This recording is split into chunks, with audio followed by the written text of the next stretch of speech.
Who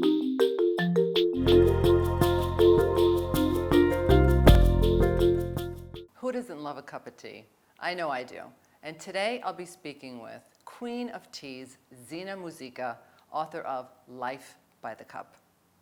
So Zhena, tell us, you went through something pretty tragic in your life. You were a single mom, you were in your early 20s, and had to struggle with, your son not being well and making a living.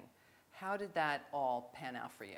I started out as a writer, and I wanted to write about my Gypsy grandmother because nobody really understands the Gypsy culture. There's all these beliefs around it, like, oh, guard your wallet, or oh, I got, like Gypsies are very misunderstood, but the culture is beautiful. Like there's also like belly dancing and like that's yeah.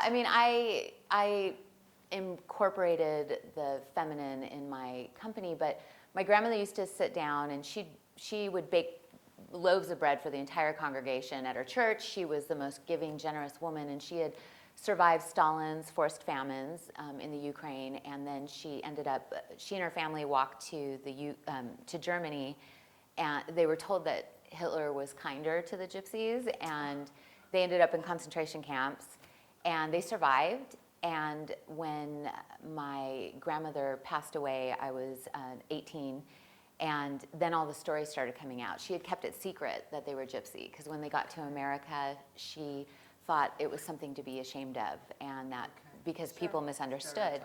So she was this generous woman who basically ran the world and brought the Ukraine to America, and we would sit in her kitchen when I was a little girl and have a cup of tea.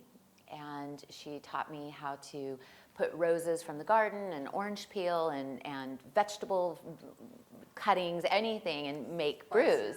Yeah, and so I learned to really absorb sort of the magic of tea as well as the healing powers. And I started studying herbal medicine when I was in, I would say, 9th grade. I got my first herbal medicine book and just became fascinated by it. And I went to an all-women's college in the Midwest. Afterward, I went to Peru, studied herbal medicine with a group of ethnobotanists. And this is all after she passed away? Yeah, and then and then when I found out I was pregnant with my son, I was writing a book about her, and I was kind of incorporating the magic of the herbal remedies into the book. And then at 4 weeks, my son had to have a life-saving operation on his kidneys. I was a little hippie girl. You were alone, right? You well, his dad was around, but not financially. And I was a single mom and had to pay for an operation.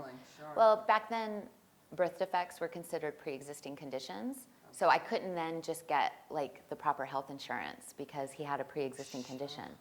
So wow. It was it was devastating. It was a very cold place to be in, and begging hospitals to see him.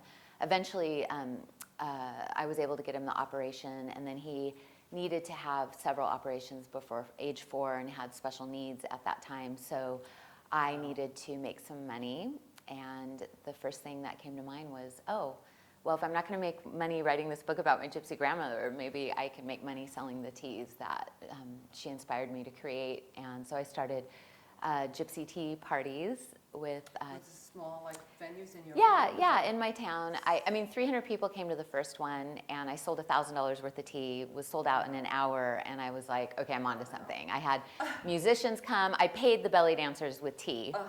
My good friends, she was paid with Gypsy Rose, which is her favorite still, and mine too. And so, I started throwing Gypsy tea parties, eventually got it into stores, and then eventually discovered the women in the tea fields had very high infant mortality rates for their newborns.